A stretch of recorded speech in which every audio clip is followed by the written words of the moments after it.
আরে এটা তো আরো বেশি হবে, তেলটা তো গরম থাকতো, তেল গরম নাই দেখে এখন এটা তো হবে না ঠিক মতো। তেল বুনলে হাত দেওয়া হবে না করে। আল্লাহ, এটা কোনো কিছু হইলো, পুরা খাবারটা নষ্ট।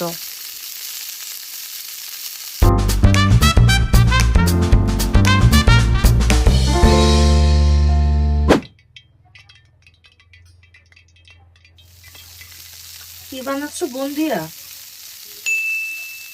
আমার মনে হয় তেল আরো গরম হবে, তেল আরো গরম হবে, একদম বুন্দিয়া গুলো ছেড়ে ছেড়ে যাবে। বুঝছে, দেখো ট্রাই করে।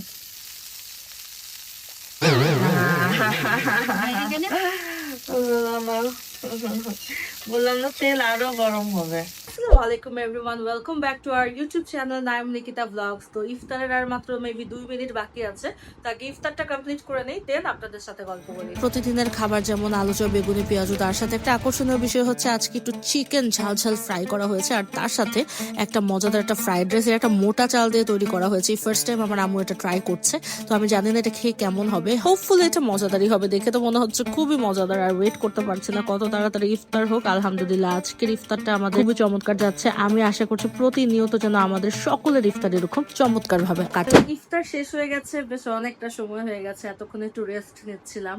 তো আমার না অনেক বেশি পিজা খেতে ইচ্ছা করছে, মানে লাস্ট কয়েকদিন থেকে খুব পিজা খেতে ইচ্ছা করছে। বাইরে থেকে যাওয়া হয়, কিন্তু বাইরে যাওয়ার পরে আসলে সকালে বের হলে তো রোজাই থাকি, আর সন্ধ্যার পরে বের হলে না এই কাজ ওই কাজ এগুলো চিন্তা করতে করতে, কাজ করতে করতে, কেনাকাটা করতে করতে না আসলে মেইন জিনিসটা খেতেই ভুলে যায়। তো এখন এই মুহূর্তে অনেক বেশি পিজা খেতে ইচ্ছে করছে, আর বাসার একেবারে কাছে মানে ওয়াকিং ডিস্টেন্সে কোনো পিজার দোকান নেই সেরকম। হয়তোবা দু একটা স্ট্রিট ফুড আছে। তো আমি চিন্তা করছি যে কেননা আসলে স্ট্রিট ফুডেই একটু ট্রাই করা যাক। তো দেখি সামনে কি স্ট্রিট ফুড পাই, সেখানে কেমন হবে pizza, I don't know, so let's check out.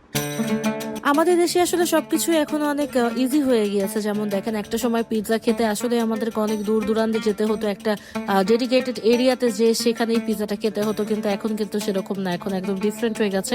বাসার সামনেই কিন্তু আসলে অনেক টাইপের পিৎজার এই যে ছোট ছোট লাইভ পিৎজার দোকানগুলো পাওয়া যায়, সেখানেই বসে খাওয়া যায়।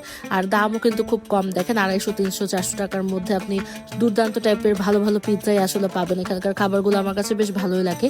আমি বলবো না একদম রেস্টুরেন্টের মতো খুবই খুবই মজাদার, চিজে ভরপুর অনেক কিছু তা না, একদম খুব কম ইনগ্রেডিয়েন্টস এর মধ্যেও তারা খুব মজা করে বানায়, এবং গরম গরম একদম যেহেতু চোখের সামনে সার্ভ করা হয়, সো এটা খেয়ে আসলে ভালোই লাগে।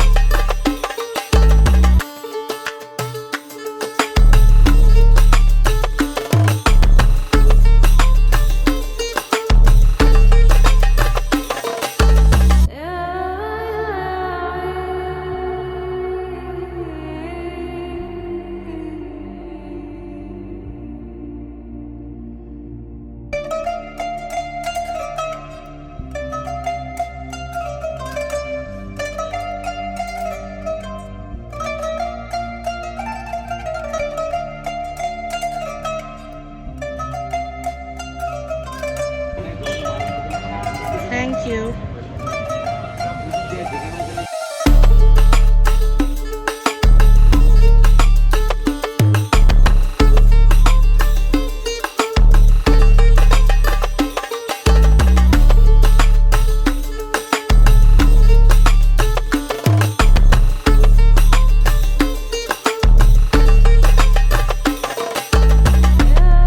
যুগে আসলে আমাদের এই অবস্থা, আমাদের যখন কোনো কিছু খেতে ইচ্ছা করে চোখের সামনে যেই ফুড কার্ট গুলো আছে সেগুলোতে চলে যায় খাওয়ার জন্য। আর এটা 270 টাকা দাম ছিল।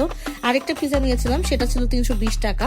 তো মোটামুটি ভালো ছিল, আমি বলবো না অনেক মজাদার, আবার আমি বলবো না অনেক খারাপ, এভারেজ, এবং কোয়ালিটি মোটামুটি ভালো, কোয়ান্টিটিও মোটামুটি ভালো। সো আপনারা আপনাদের বাসার সামনে যে ফুড কার্ট গুলো আছে সেগুলোতে ট্রাই করতে পারবেন। সবগুলো টেস্ট একদম সিমিলার, আমি বলবো একটু হয়তো বা 19-20 রয়েছে, বাট সবার ইনগ্রিডিয়েন্টসও সেম, সবাই একই টাইপের সেল করে।